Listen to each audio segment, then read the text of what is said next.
My name is Scott Vaughan. I'm the president of the International Institute of Sustainable Development, which is a Canadian-based think tank, and I'm going to be talking about our work on climate, cities, and water.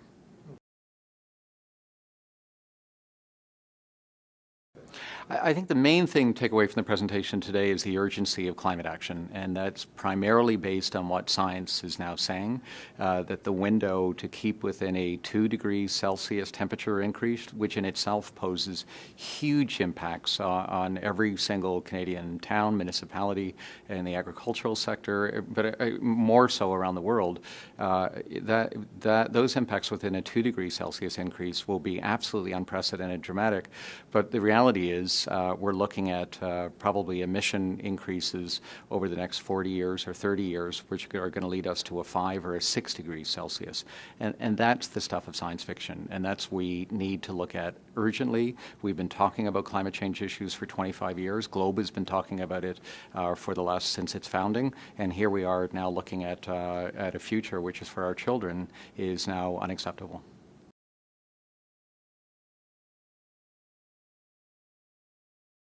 I think part of it is there's been a continued view that you can either have economic growth or you can have environmental protection. I think we know the founding concepts of sustainability. You try to weave those together. But I think clearly in looking at, the single issue of climate change, there are winners and there are losers.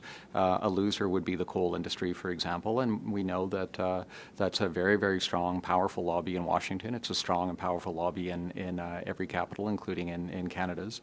And so, making these changes is not easy, and so we are now, still people that deny the science of climate change, but I really think it's not around the science. It's moved to the economic impacts, and by the way, that's a very well-traveled path. I mean, we had absolutely identical discussions around acid rain, identical discussions around water protection, and then looking at consumer safety issues. If you think about airbags in automobiles, first said, well, they weren't going to work, and then they was going to put Detroit and other car companies out of business, and here we are today that we actually now they're part of our lives.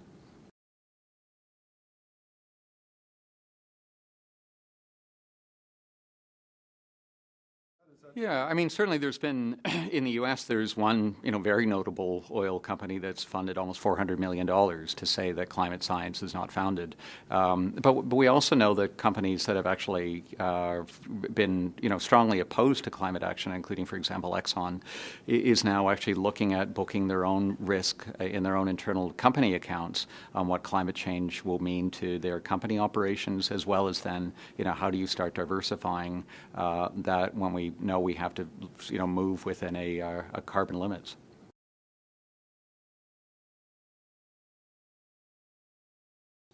I think that, one of the most exciting areas now of innovation and showing real results on the ground is within cities and municipalities. And, if you look at within Canada, both Toronto and Vancouver, certainly, but then there's an international initiative had been led C40, which was led by Mayor Bloomberg, and those have become inspirational. I mean, those are ones where cities now around the world are saying, let's look at sort of the things that we can do either in green spaces or green buildings or green roofs or public transport, and all those things together are having measurable impacts on bringing down emissions, and they show in the numbers.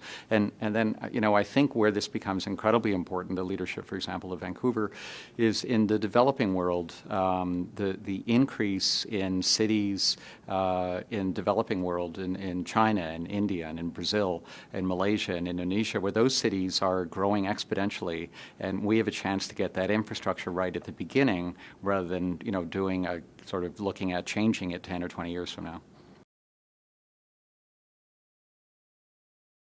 I think there's lots. The optimism is just the sheer. You see it in the Globe meeting here.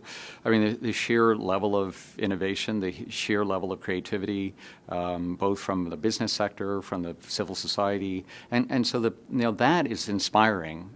But the real question is it enough? And the climate atmospheric climate doesn't care about good intentions. They don't care about single actions. I mean, what we're looking at now in terms of the planetary carbon budget is that we need to make significant reductions. And by significant reductions, at the global level, a 60% reduction in greenhouse gas emissions in the next 20 or 30 years. And right now, we're going in absolutely the opposite direction at the global level. And so, I'm enthusiastic about the sheer creativity. Am I optimistic? We have huge challenges ahead.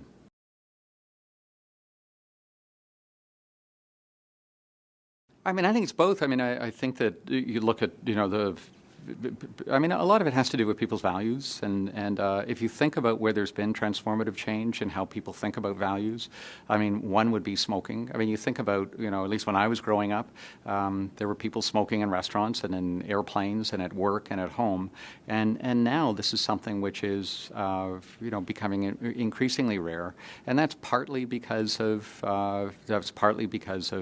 legislative changes on, taxes, for example. But a lot of it is just that individual action. People said, I care about my health, I care about my children's health, and it's now become socially less acceptable. So the personal action on things like what are people doing in insulating their homes, on putting in energy efficiency, on buying energy efficient products, on taking public transport.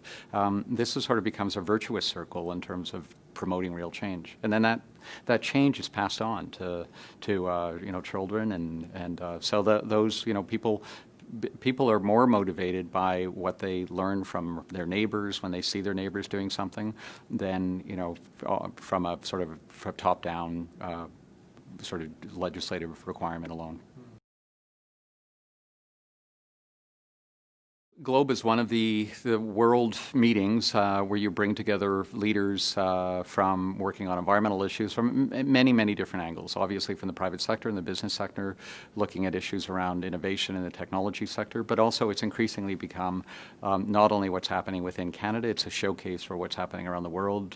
There's delegations here from China, from Malaysia, from Thailand, and from others, so United States obviously. And so this has become one of the sort of the world meeting places where people come both learn from each other, but also debate important issues like climate change, water management, and other areas. So it's a thing that it's an event that Vancouver and British Columbia is rightfully proud of for putting on the global map.